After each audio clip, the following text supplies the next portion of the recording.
नमस्ते। कभी सोचा है कि हमारा शरीर कितनी सारी चीजें अपने आप, ये मतलब बिना हमारे सोचे ही कर लेता है? जैसे पलकें झपकना या किसी गर्म चीज को छूते ही हाथ का हट जाना। आज हम इसी कमाल के ऑटो पायलट सिस्टम को समझने वाले हैं, जो सिर्फ हम इंसानों में ही नहीं बल्कि पौधों में भी होता है। तो चलिए इस दिलचस्प सफर पर निकलते हैं। यह सवाल थोड़ा अजीब है ना? कि हाथ तो पहले हट जाता है और जलने का दर्द वो बाद में महसूस होता है।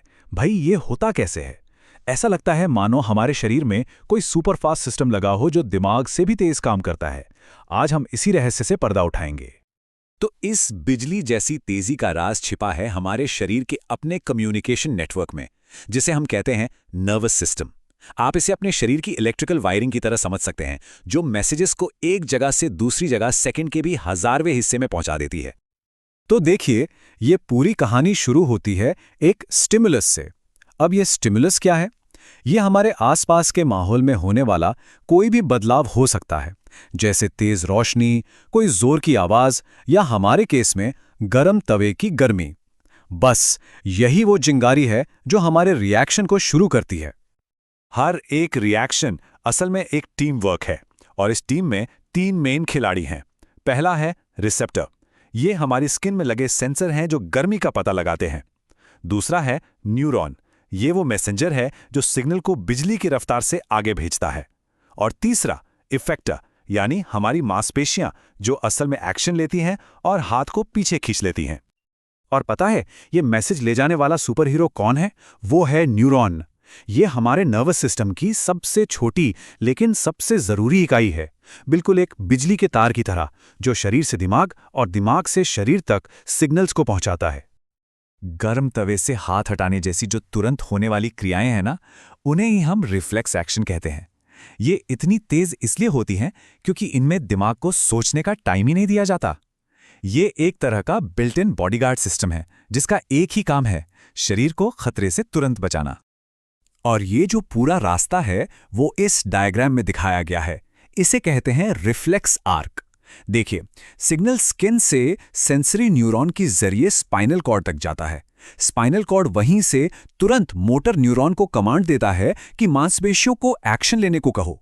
मजे की बात तो ये है कि हमारे दिमाग को तो बाद में पता चलता है कि अरे ये सब हो गया। तो ये तो बात हुई उन कामों की जो हमारा शरीर खुद ब खुद बिना सोचे समझे कर लेता है। लेकिन उन कामों का क्या जिन्हें हम सोच समझ कर करते हैं, जैसे कोई मुश्किल सवाल सुलझाना या कुछ नया सीखना? इसके लिए हमें चलना होगा शरीर के कमांड सेंटर, यानी हमारे दिमाग के अंदर। हमारा दिमाग भी एक टीम की तरह काम करता है, जिसके 3 मेन हिस्से हैं। सबसे बड़ा हिस्सा है फोर ब्रेन, जो सोचने, याद रखने और कोई पहेली सुलझाने जैसे काम करता है। फिर आता है मिड ब्रेन, जो किसी तेज आवाज को सुनकर हमारी गर्दन को उस तरफ घुमाने में मदद करता है। और आखिर में है हिंड ब्रेन, जो साइकिल चलाते वक्त हमारा बैलेंस बनाता है और सांस लेने और दिल की धड़कन जैसी जरूरी चीजों को कंट्रोल करता है। अब जाहिर है, शरीर के इस बॉस को खास सुरक्षा तो चाहिए ही। हमारा दिमाग एक बहुत ही मजबूत हड्डी के बक्से, यानी हमारी खोपड़ी के अंदर सेफ रहता है। और सिर्फ इतना ही नहीं, इसके चारों तरफ एक शॉक एब्जॉर्बर जैसा लिक्विड भी होता है, जो इसे झटकों से बचाता है। अच्छा, हमने इंसानों और जानवरों की तो बात कर ली, लेकिन पौधों का क्या? उनके पास तो ना दिमाग होता है, ना ही नसें। फिर ऐसा कैसे होता है कि सूरजमुखी का फूल हमेशा सूरज की तरफ ही घूमता है, या छुई मुई का पौधा छूने पर मुरझा जाता है? चलिए अब पौधों के सीक्रेट कम्युनिकेशन सिस्टम को समझते हैं। पौधे जो हैं वो मुख्य तौर पर 2 तरह से हरकत करते हैं। एक होती है ट्रॉपिक मूवमेंट, जो बहुत धीमी होती है और एक खास दिशा में होती है, जैसे किसी पौधे का धीरे धीरे रोशनी की तरफ मुड़ना। और दूसरी होती है नास्टिक मूवमेंट, जो बहुत तेज होती है और इसकी कोई तय दिशा नहीं होती, जैसे छुई मुई के पौधे का छूते ही शर्मा जाना। तो पौधों का ये सारा तालमेल होता है हार्मोन्स नाम के केमिकल मैसेंजर्स से। कुछ हार्मोन्स जैसे ऑक्सिन्स और जिब्रेलिन्स पौधे को बढ़ने में मदद करते हैं। साइटोकाइनेंस नई कोशिकाएं बनाने में मदद करते हैं। वहीं एक एब्सिसिक एसिड भी है, जो एक तरह का स्ट्रेस हार्मोन है। जब पानी की कमी होती है तो ये पौधे की ग्रोथ को रोककर उसे बचाने का काम करता है। चलिए अब वापस इंसानों और जानवरों पर आते हैं। हमारे शरीर में बिजली की रफ्तार वाले नर्वस सिस्टम के अलावा एक और कम्युनिकेशन सिस्टम है। ये थोड़ा धीमा काम करता है, लेकिन इसका असर बहुत गहरा और लंबे समय तक रहता है। ये है हमारा एंडोक्राइन सिस्टम, जो केमिकल मैसेंजर्स यानी हॉर्मोन्स पर चलता है। अब इस सिस्टम को समझने के लिए एक सिचुएशन इमेजिन करते हैं। सोचिए, अचानक एक कुत्ता आपके पीछे पड़ जाए। उस फाइट और फ्लाइट वाले मोमेंट में शरीर के अंदर क्या केमिकल लोचा होता है? ऐसी इमरजेंसी में हमारी एड्रीनल ग्लैंड्स खून में एड्रीनलिन नाम का एक सुपर हार्मोन छोड़ देती हैं। ये हार्मोन शरीर को लड़ने या भागने के लिए तैयार करता है। दिल जोर जोर से धड़कने लगता है, सांसें तेज हो जाती हैं और सारी एनर्जी और खून हमारी मांसपेशियों की तरफ दौड़ने लगता है ताकि हम सुपर स्पीड से भाग सकें। ये है हमारा ultimate survival mode. Adrenal gland के अलावा भी शरीर में कई केमिकल फैक्ट्रियां हैं। हमारी थायराइड ग्लैंड हमारे मेटाबॉलिज्म को कंट्रोल करती है।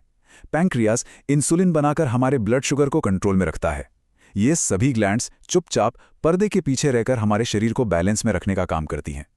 तो अब तक हम ये जान चुके हैं कि शरीर में दो कमाल के सिस्टम हैं, एक सुपरफास्ट नर्वस सिस्टम और एक slow and steady hormonal system. लेकिन यहाँ एक बहुत बड़ा सवाल उठता है, शरीर को ये कैसे पता चलता है कि कब कौन सा हार्मोन बनाना है और कब उसे बनाना बंद करना है? इसका जवाब है फीडबैक मैकेनिज्म। इसे समझने का सबसे अच्छा तरीका है एक एसी का थर्मोस्टैट। जैसे ही कमरा ज्यादा ठंडा होता है, एसी बंद हो जाता है और जब गर्म होता है तो चालू हो जाता है। ठीक बिल्कुल वैसे ही हमारा शरीर हार्मोन का लेवल बढ़ने पर उसे बनाना कम कर देता है और घटने पर बढ़ा देता है। शरीर की अपने अंदर के माहौल को इस तरह से स्थिर और संतुलित बनाए रखने की जो कला है, इसी जादूगरी को विज्ञान की भाषा में होमियोस्टेसिस कहते हैं। यही वो परफेक्ट बैलेंस है जो हमें जिंदा और सेहतमंद रखता है। तो हमने देखा कि हमारा शरीर एक कमाल की मशीन है जो ज्यादातर ऑटो पायलट मोड पर चलती है। सांस लेने से लेकर दिल के धड़कने तक सब कुछ अपने आप हो रहा है। ये हमें सोचने पर मजबूर करता है कि इन हजारों ऑटोमेटिक कामों में से शरीर की सबसे हैरान कर देने वाली प्रक्रिया कौन सी हो सकती है। इसके बारे में जरूर सोचिएगा।